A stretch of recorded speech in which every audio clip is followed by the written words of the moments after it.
Multiple category की Hindi story enjoy करने के लिए हमारे चैनल देवांश स्टूडियो को सब्सक्राइब करें। पवित्र गंगा नदी गोमुख हिमालय से निकलकर उत्तरांचल में कुछ दूर तक जाह्नवी के नाम से जानी जाती है।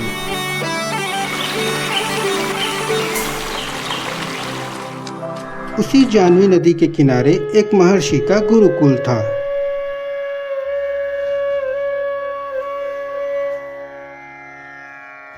गुरुकुल में धर्म और अस्त्र शस्त्र चलाने की शिक्षा दी जाती थी। वहां अनेक शिष्य शिक्षा ग्रहण करने आते थे। गुरुकुल में बहुत कड़ा अनुशासन था। गुरु की आज्ञा का पालन करना और आपस में मित्रता का व्यवहार करना यहाँ का पहला नियम है और ये तुम सभी पर समान रूप से लागू होता है।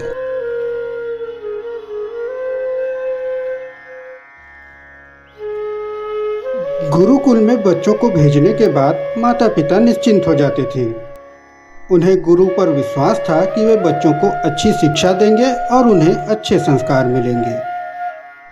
गुरुदेव, कल तो आपने कहा था कि आपस में मित्रता का व्यवहार रखना यहाँ का पहला नियम है। तो क्या इसमें तुम्हें कोई परेशानी है? नहीं, लेकिन कुछ लोग भिक्षा मांगने में एक दूसरे को नीच कोटि का बताते हैं।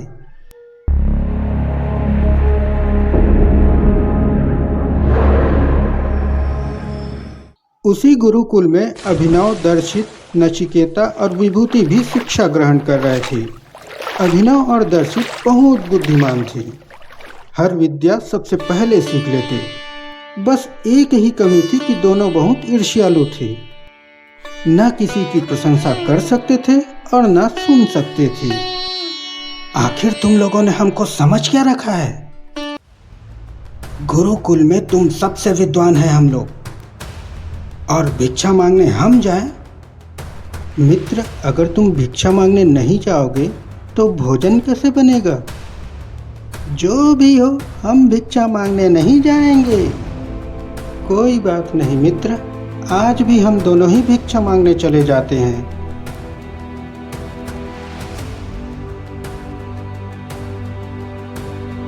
इसके विपरीत नचिकेता और विभूति साधारण बुद्धि के थे, पर सबसे मित्रता का व्यवहार रखते और सबके गुणों का सम्मान करते। नचिकेता और विभूति ने अपने साथियों को समझाने का बहुत प्रयास किया, पर सब व्यर्थ। महर्षि को बहुत चिंता थी कि उन्हें कैसे सुधारा जाए। वे दोनों बालकों में अहंकार और ईर्ष्या की भावना को खत्म करना चाहते थे, पर उचित अवसर नहीं मिल रहा था।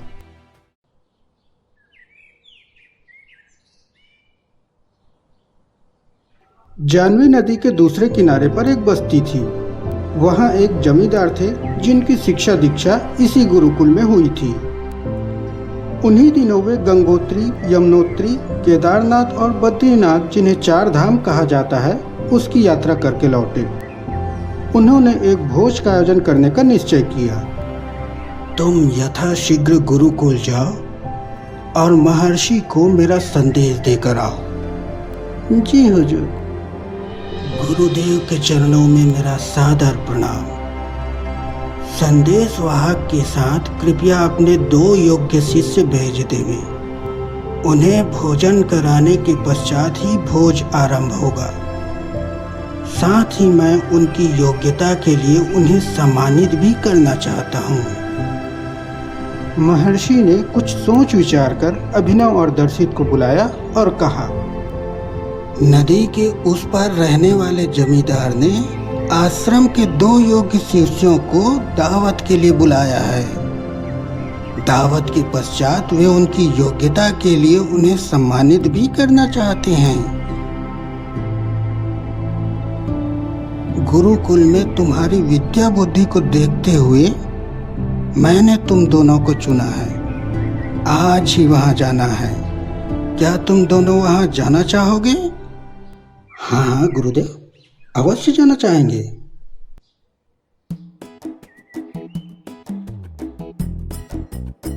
दोनों शिष्य संदेशवाहक के साथ जमींदार के यहाँ पहुंचे।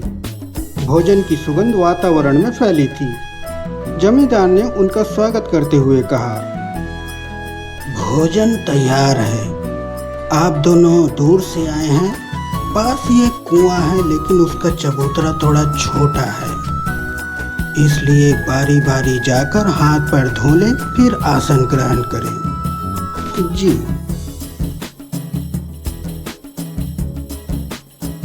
जो कुएं की ओर गए हैं, सुना है वो गुरुकुल के शिष्यों में सबसे श्रेष्ठ हैं और बहुत बड़े विद्वान हैं।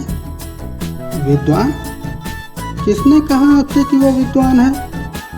अरे वह तो पूरा खच्चर है, खच्चर। लेकिन पूरे गांव में तो बस बहुत हुआ। आपने जिस काम के लिए बुलाया है वो पूरा कीजिए, वरना हम अभी यहाँ से चले जाते हैं। यह सुनकर जमींदार ने कुछ नहीं कहा और अपने काम में जुट गए। थोड़ी देर बाद दोनों शिष्यों को भोजन के लिए बुलाया गया। जब वे खाने के लिए बैठे तो उनके सामने भूसा, हरी घास और चने का दाना परोसा गया। उसे देखते ही दोनों क्रोध से उबल पड़े। यह कैसा मजाक है? क्या हमें यहाँ अपमानित करने के लिए बुलाया है? आपने हमें जानवर समझ रखा है क्या, जो खाने के लिए घास फूस डाल दिया है? चिल्लाते हुए दोनों शिष्य क्रोध से पैर पटकते तेजी से वहां से बाहर निकल पड़े। वे दौड़ते हुए गुरुकुल पहुंचे और सारी घटना महर्षि को बता दी। गुरुदेव, भोजन कराने के नाम पर हमसे धोखा हुआ है। धोखा? कैसा धोखा? गुरुदेव, उन्होंने सारे गुरुकुल का अपमान किया है। उन्होंने खाने के लिए भोजन के नाम पर हरी घास और चने डाल दिए। क्या वो गुरुकुल के शिष्यों को जानवर समझते हैं? अभी बात पूरी भी नहीं हुई थी कि पीछे से जमींदार का संदेशवाहक हाँफता हुआ पहुंचा। उसने महर्षि से क्षमा मांगते हुए कहा, गुरुदेव क्षमा करें, कुछ समझने में भूल हो गई। जमींदार स्वयं आते पर हवेली मेहमानों से भरी है, इसलिए नहीं आ पाए। आप कृपया शिष्यों को पुनः भेज देंगे। मैं उन्हें लेने आया हूँ। बिना शिष्यों को भोजन कराए अन्य मेहमानों को भोजन नहीं कराया जा सकता। महर्षि ने इस बार दूसरे दो शिष्यों नचिकेता और विभूति को संदेशवाहक के साथ भेजा। वे दोनों जमींदार के यहाँ पहुँचे तो जमींदार ने उनसे भी बारी बारी कुएं पर जाकर हाथ पैर धोने के लिए कहा। पहले नचिकेता कुएं की ओर गया। विभूति को अकेला देखकर जमींदार ने फिर वही बात कही। सुना है कि जो कुएं की ओर गए हैं गुरुकुल में सबसे श्रेष्ठ और विद्वान हैं। आपने बिल्कुल ठीक सुना है। गुरुकुल में रहकर गुरुदेव से हमें रोज अच्छी बातें सीखने को मिलती है। लेकिन आपने ये नहीं बताया कि आप दोनों में श्रेष्ठ कौन है। श्रेष्ठ तो नचिकेता है। स्वयं मुझे उससे काफी कुछ सीखने को मिलता है। और आप? मैं तो उसके सामने कुछ भी नहीं हूं। तभी नचिकेता लौटा और विभूति हाथ पैर धोने कुएं की ओर गया। जमींदार ने वही प्रश्न नचिकेता से भी किया। विभूति तो सूर्य है, मैं तो उसकी विद्वता के सामने एक दीपक मात्र हूँ। जमींदार उनके उत्तर से संतुष्ट हुए और दोनों का यथोचित सत्कार किया। दक्षिणा में उन्हें 2 गायें पुरस्कार स्वरूप भेंट की। वे दोनों जब गुरुकुल लौटे तो बहुत प्रसन्न थे।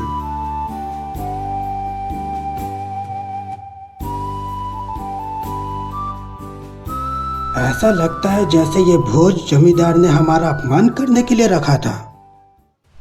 तुम सही कहते हो मित्र।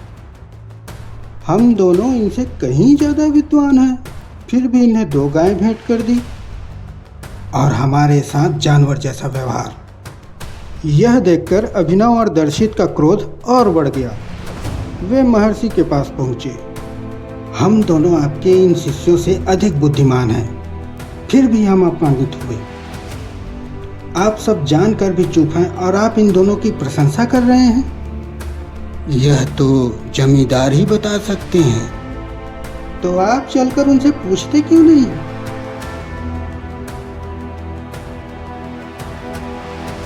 महर्षि चारों शिष्यों को लेकर निकल पड़े। जमींदार ने दौड़कर गुरु की अगवानी की और चारों शिष्यों को आसन दिया। महर्षि ने आने का कारण बताते हुए कहा, वत्स, आपने शिष्यों के साथ भेदभाव क्यों किया?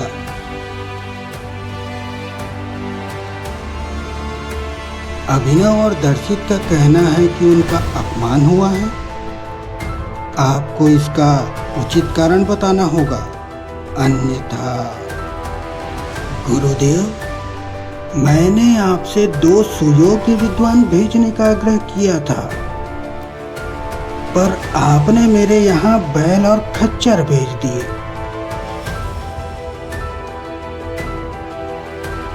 जब मैंने आपके पहले भेजे हुए शिष्यों से प्रश्न किया तो उन्होंने एक दूसरे का यही परिचय दिया।